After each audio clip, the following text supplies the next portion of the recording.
बिहार में जमीन सर्वे के बीच बड़ी खबर सामने आई है। अगर आपके पास जमीन के पेपर नहीं है तो जमीन बिहार सरकार की हो जाएगी। मौखिक बंटवारे को नहीं मानेंगे सर्वे अधिकारी। जी हां, आप एकदम सही सुन रहे हैं। अब आपको अपनी जमीन बचाने के लिए क्या करना होगा, चलिए इस वीडियो में हम आपको सब कुछ विस्तार से बताते हैं, तो वीडियो को अंत तक जरूर देखें।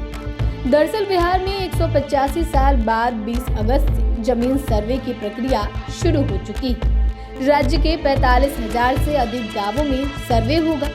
गांव से बाहर रहने वाले लोग अपनी जमीन का सर्वे कराने के लिए ऑनलाइन आवेदन दे सकते हैं। जमीन की जांच के दौरान उपस्थित रहना होगा। ऐसी जमीन जो आपके जोत में है लेकिन पेपर नहीं है, ऐसी स्थिति में जमीन के मूल मालिक की खोज होगी। मूल मालिक के नहीं मिलने पर जमीन बिहार सरकार की हो जाएगी।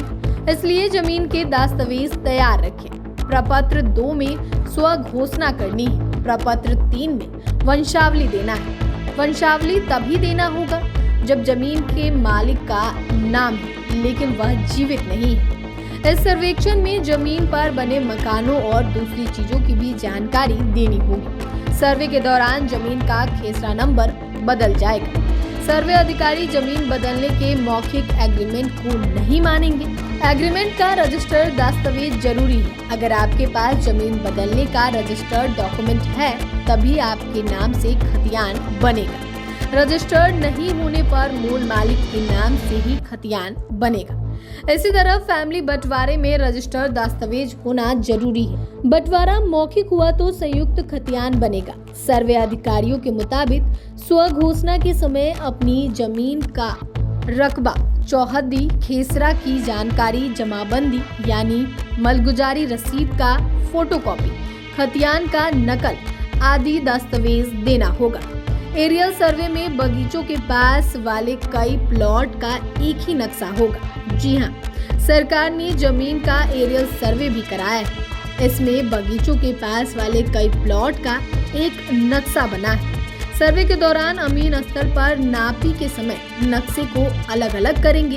इस दौरान जमीन मालिक को जमीन पर रहना होगा। जमीन की नापी की जिम्मेदारी रैयतों की है। स्व घोषणा के बाद अमीन जमीन की नापी करेंगे। जमीन मालिक को दखल कब्जा की जानकारी देनी होगी। ऐसे में जमीन पर सही दखल कब्जा मिलने के साथ सही खतियान बनाने में मदद मिलेगी। आपको ज्यादा टेंशन लेने की जरूरत नहीं है। 3 अपील का मौका मिलेगा। संपत्ति की घोषणा फॉर्म 2 में करनी होगी। कागज की जांच नापी के बाद फॉर्म 7 में नया दस्तावेज मिलेगा। इसमें खतियान होगा, खेसरा नंबर बदला रहेगा, प्लॉट का नक्शा होगा। गड़बड़ी है तो फॉर्म 8 में अपील करें। सुधार के बाद अधिकारी फॉर्म 12 जारी करेंगे। इसमें भी गड़बड़ी है तो फॉर्म 14 में फिर से अपील करें। अब भी सुधार न हो तो फॉर्म 21 से अपील करनी होगी।